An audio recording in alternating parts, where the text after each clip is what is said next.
¿Cómo estás? Un gusto saludarte nuevamente. Gracias, igualmente, y muchísimas gracias por atendernos en este día con tantas novedades, ¿no? Y con tanta incertidumbre en la región, te diría, ¿no? Perdóname, no te escuché. No, te decía que gracias por atendernos justamente en esta noche con tanta incertidumbre en la región. ¿Qué opinás en primer lugar de lo que está sucediendo en Chile, ¿no? Casi el ejemplo de Sudamérica, que ahora se convierte en esta especie de torbellino de manifestaciones, destrozos y movimientos populares que parecieran aflorar como de la nada, ¿no? Por momentos. Claro, sí, es muy interesante lo que vos comentás, Guillermo, porque realmente en todos estos años Chile parecía como el buen amigo, el buen alumno en América Latina, ¿no? Sí. Donde todos los indicadores de transparencia, calidad democrática, lucha contra la corrupción realmente le daban excelente, de hecho le siguen dando excelente. Y si vos me decías hace 10, 15 días, dentro del torbellino que ya se venía y que empezó en Perú y siguió en Ecuador, y sin que hablemos de Venezuela, que en algún otro programa tuyo hemos hablado, por supuesto, uno nunca hubiera dicho que en Chile se venía venir lo que ahora estamos viendo, ¿no? Sobre todo con el grado de virulencia y violencia que ha aparecido en los primeros días de las manifestaciones. Entonces es un tema muy, muy complicado y muy complejo. ¿Esto ha tenido que ver con una reacción tardía o con un mal manejo de la situación en principio por parte del presidente Piñera, que movilizó frente al desborde de los carabineros, movilizó al ejército? ¿Eso pudo haber influido, en haber aumentado la virulencia del conflicto? Mira, sí y no, y esto me parece que tiene como varias respuestas, Guillermo. La primera tiene que ver con que me parece que es una mala reacción de toda la clase política en general. Ajá. Vos pensás que desde digamos el retorno a la democracia en Chile, siempre han gobernado dos grandes coaliciones, ¿no? Una, la Concertación, y luego el segundo gobierno de Bachelet de centro izquierda, y luego la centro derecha con una primera presidencia de Piñera y ahora esta segunda presidencia de Piñera. Ya, digamos, algunos indicadores uno tenía de este descontento, de este malestar en los años de Bachelet, en el segundo gobierno, porque Bachelet hace una reforma del sistema electoral hacia el 2015, donde de alguna manera termina con el sistema de circunscripción binominales, que era lo que le permitía, digamos, estos dos grandes coaliciones mantenerse en el poder. Y esto lo hace justamente porque hay mucha gente que no se sentía representada ni con unos ni con los otros, ¿no? Claro. Entonces de alguna manera el sistema mismo se empieza a oxigenar, pero tardíamente, si quieres. Pensá que del 2015 a la vuelta de la democracia pasaron 25 años. Claro. La otra cuestión es que la retirada de las Fuerzas Armadas en Chile no fue tan problemática ni traumática como le fue la Argentina, ¿no? Esto quiere decir que Pinochet negoció su salida, fue una transición muy, muy negociada, con lo cual las Fuerzas Armadas no tienen en Chile, o supieron mantener un gran prestigio social y un gran prestigio institucional. Claro. Con lo cual, de alguna manera, si vos te fijás, incluso en Ecuador, el presidente también, lo primero que hizo Lenín Moreno fue rodearse de los militares. Sí, con lo cual, a veces lo vemos con nuestras anteojeras, ¿no? Desde que lo vemos de acá, claro, y pensamos siempre, las Fuerzas Armadas. Pero son sociedades que realmente, no te quiero decir que reclaman orden, ¿no? Porque quizás hay una línea muy fina ahí, ¿no?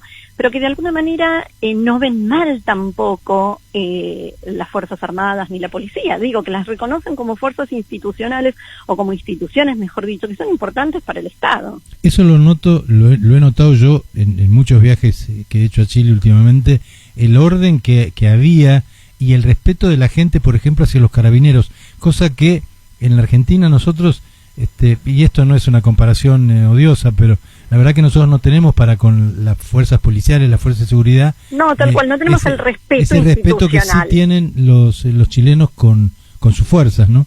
Tal cual, y de hecho, si vos te fijas, dentro de las instituciones más reconocidas en América Latina, y estos son datos de Latinobarómetro, Guillermo, primero viene la Iglesia, pero después vienen las Fuerzas Armadas, y último siempre aparecen los partidos y el Congreso. Claro. No solamente en Argentina, como en general, como una nota típica de lo que pasa en América Latina, ¿no? Sí. Ahora, ¿te parece, Constanza, que también el hecho de que no haya, por ejemplo, referentes sindicales válidos o con mucha opinión fuerte sobre la gente, que no haya, como vos decís, ¿no? A partir del sistema político que tienen, pareciera que uno, y siempre me baso en las imágenes terribles que uno ha visto durante estos días en las calles de Santiago, esta virulencia y esta cosa como de anarquía absoluta. La gente no respondía a nadie en particular, era simplemente algo que, bueno, ellos viven, y esto se ha dicho mucho, ¿no? Tienen esta sensación de una gran prosperidad, pero que a ellos no les llega, ¿no? Claro, sí. Mira, yo ahí tengo nuevamente como varias visiones, ¿no? Sí. Respecto de esto. Lo que vimos en estas últimas horas, en estos días, se parecía más a las protestas de indignados en España, sí, que al principio tampoco tenían un liderazgo, es decir, era algo más bien espontáneo, algo de lo que técnicamente los politólogos llamamos coaliciones callejeras heterogéneas, ¿no? Que no responden ni a un sindicato, ni a un partido político, ni a una clase social específica. Sí, sí. Entonces, me parece que esto de que no tengan un liderazgo realmente es porque expresan esta diversidad que hay en la sociedad, ¿no? Uh-huh.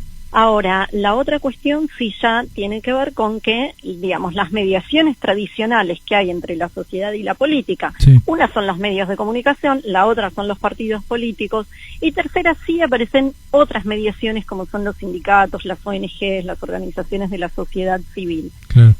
Pero lo que verdaderamente falló acá es la mediación entre partidos, ¿no? Entre, digamos, entre la sociedad y la política que hay. Hay partidos políticos, fundamentalmente, como el instrumento de representación, de canalización de demandas.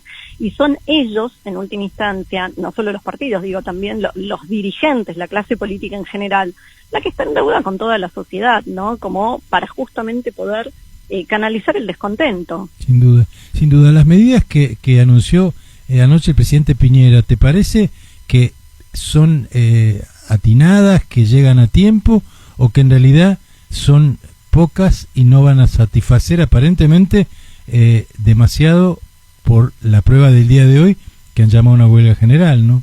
Claro. Evidentemente, digamos, ahora la gente ya está esperando más, Guillermo. Sí. El tema es que no sabemos hasta qué punto, qué es lo que están esperando, claro, hasta dónde. Claro, claro. ¿No? Entonces, como digamos, tampoco, más allá de que todo esto empezó por el aumento del precio del transporte, tampoco hay una demanda clara que te diga, bueno, queremos esto, esto y esto, como si fueron diferentes las manifestaciones 2006, 2011 con el reclamo estudiantil, ¿no? Claro, ahí había un reclamo puntual, ¿no? Que apuntaba a la gratuidad de la educación, por ejemplo. Pero exacto, acá el espectro es amplísimo. Es salud, educación, vivir mejor, tener acceso a los malls, a las compras. Es una protesta muy abarcativa. Ahora, algo que la gente se pregunta, y antes de irme al caso puntual de lo que está sucediendo en Bolivia, ¿no? Pero la gente se pregunta mucho, y de hecho la prensa ha hecho mucho hincapié en esto, en el hecho de, bueno, Ecuador con problemas, Colombia con problemas, Perú con problemas, y Chile ahora, por supuesto, Uruguay también con algunas resabios de algo similar en el día de ayer, y el discurso de Maduro diciendo que la brisa bolivariana se puede convertir en algo así como en un huracán. Claro, ¿puede tener algo que ver o mira, no? De hecho hay un dato que falta ahí, que es el 16, es decir, hace una semana, sí, hubo un comunicado del secretario general de la OEA, de Almagro, diciendo justamente esto, que había un plan desestabilizador en América Latina. A ver, yo no quiero caer en teorías conspirativas que no podemos comprobar. Claro. Lo que sí te puedo decir, Guillermo, desde este punto de vista, es que hay un descontento generalizado con el ejercicio de la política, de la clase política y de la democracia en América Latina. Esto me parece que es la nota típica que recorre de Venezuela a Chile todos los casos. Exactamente. Ahora, ¿cómo ves, Constanza, y con esto te voy liberando porque sé que tenés un programa de televisión, pero sí, ¿cómo ves lo que sucede en Bolivia, ¿no? Que es casi, te diría, la contrapartida de la situación de Chile, ¿no?